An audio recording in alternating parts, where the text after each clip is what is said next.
Assalamualaikum warahmatullahi wabarakatuh. Perkenalkan, nama saya Sylvia Sujana. Di sini saya akan menjelaskan tentang manajemen prosesan komunikasi antar proses. Saya dari kelompok 4 yang beranggotakan ada Mulyadi, Vira Bunga Tiara, dan saya sendiri Sylvia Sujana. Yang pertama ada definisi.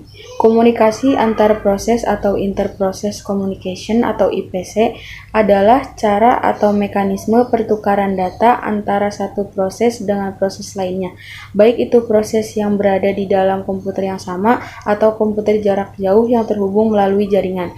IPC terdiri atas protokol yang menjamin sebuah respons dari sebuah permintaan. Proses-proses yang membutuhkan komunikasi. Proses-proses yang ingin dikomunikasikan harus memiliki sebuah cara untuk memilih satu dengan lain.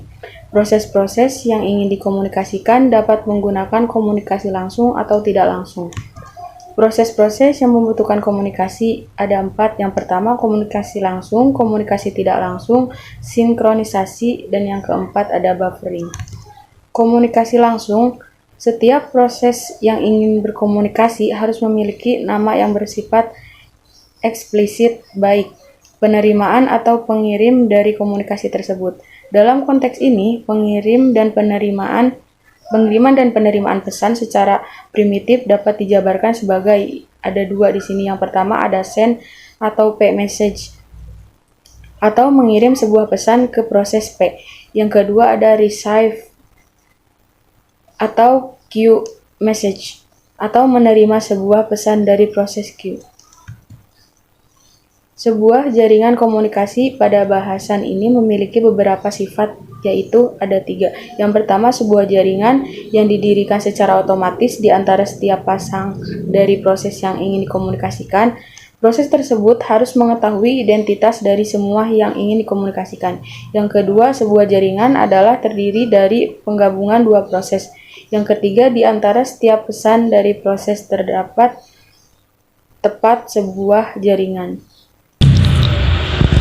Komunikasi tidak langsung. Pada komunikasi tak langsung, pengiriman atau penerimaan pesan dilakukan kotak surat atau mailbox. Mailbox adalah salah satu objek yang mana pesan-pesan yang ditempatkan oleh proses atau dapat dihapus. Tiap-tiap mailbox memiliki identitas unik. 2 buah proses dapat saling berkomunikasi hanya jika mereka saling menggunakan mailbox bersamaan. Sama 2 proses dapat saling berkomunikasi apabila kedua proses tersebut saling mailbox sharing atau sharing mailbox. Pengiriman dan penerima dapat dijabarkan sebagai send message, mengirim pesan ke mailbox A, atau receive message, menerima pesan dari mailbox. Sinkronasi. Komunikasi antara proses membutuhkan flash vehicles untuk mengirim dan menerima data primitif. Terdapat rancangan yang berbeda-beda dalam implementasi setiap primitif. Pengiriman pesan mungkin dapat diblok atau blocking, atau tidak dapat diblocking atau non-blocking, juga dikenal dengan nama sinkron atau asinkron.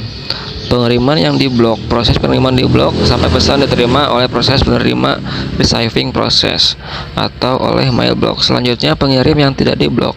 Proses mengirim pesan dan mengkalkulasi operasi. Selanjutnya penerima yang diblok. Penerima memblok sampai pesan tersedia. Penerima yang tidak diblok. Penerima membalikan pesan validasi atau null. Buffering, baik komunikasi atau langsung atau tak langsung. Penukaran pesan oleh proses pemasukan antrian sementara. Pada dasarnya terdapat 3 jalan di mana antrian tersebut diimplementasikan. Kapasitas 0, antrian mempunyai panjang maksimum 0, maka link tidak dapat mempunyai penunggu pesan message waiting. Dalam kasus ini, pengirim harus memblok sampai penerima menerima pesan. Kapasitas terbatas, antrian mempunyai panjang yang telah ditentukan paling banyak n. Pesan dapat dimasukkan jika antrian tidak penuh ketika pesan dikirimkan. Pesan yang baru akan menimpa dan pengirim dapat melanjutkan eksekusi tanpa menggunakan link. Mempunyai kapasitas terbatas. Jika link penuh, pengirim harus memblok sampai dapat luang pada antrian. Selanjutnya, kapasitas tak terbatas. Antrian mempunyai panjang yang tak terhingga, maka semua pesan dapat menunggu di sini. Pengiriman tidak akan pernah andaya secara bersamaan. Pertama, ada manajemen proses. Yang kedua ada manajemen memori utama. Yang ketiga ada manajemen file. Yang keempat ada manajemen sistem I/O. Yang kelima ada manajemen penyimpanan sekunder. Manajemen proses. Manajemen proses adalah program yang sedang dieksekusi. Sebuah proses memerlukan sumber daya tertentu seperti waktu atau CPU, memori, file, dan perangkat I/O. Untuk menyelesaikan tugasnya, untuk mengatur proses yang ada, sistem operasi bertanggung jawab pada aktivitas-aktivitas yang berhubungan dengan manajemen proses sebagai berikut. Ada pembuatan dan penghapusan proses yang dibuat oleh user atau sistem, menghentikan proses sementara dan melanjutkan proses, menyediakan kelengkapan mekanisme untuk sinkronasi proses dan komunikasi proses. Manajemen memori utama. Memori utama atau biasanya disebut juga dengan memori adalah sebuah array besar berukuran word atau byte, di mana setiap array tersebut mempunyai alamat tertentu. Memori adalah penyimpanan yang dapat mengakses data dengan cepat yang digunakan oleh CPU dan perangkat I/O. Untuk mengatur memori, sistem operasi bertanggung jawab pada aktivitas-aktivitas manajemen memori sebagai berikut. Yang pertama, menjaga dan memelihara bagian-bagian memori yang sedang digunakan dan dari yang menggunakan. Yang kedua, memutuskan proses-proses mana saja yang harus dipanggil ke memori jika bersedia di ruangan memori. Yang ketiga, ada mengalokasikan dan mengosongkan ruang memori jika diperlukan. Manajemen file. File adalah kumpulan informasi yang saling berhubungan yang sudah didefinisikan oleh pembuatnya. Biasanya, file berupa program dan data. Untuk mengatur file, sistem operasi bertanggung jawab pada aktivitas-aktivitas yang berhubungan dengan manajemen file sebagai berikut. Yang pertama, pembuatan dan penghapusan file. Yang kedua, pembuatan dan penghapusan direktori. Yang ketiga, pemetaan file ke memori sekunder. Manajemen sistem I/O.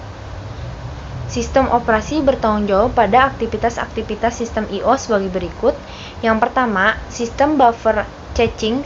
Yang kedua, antarmuka device driver secara umum.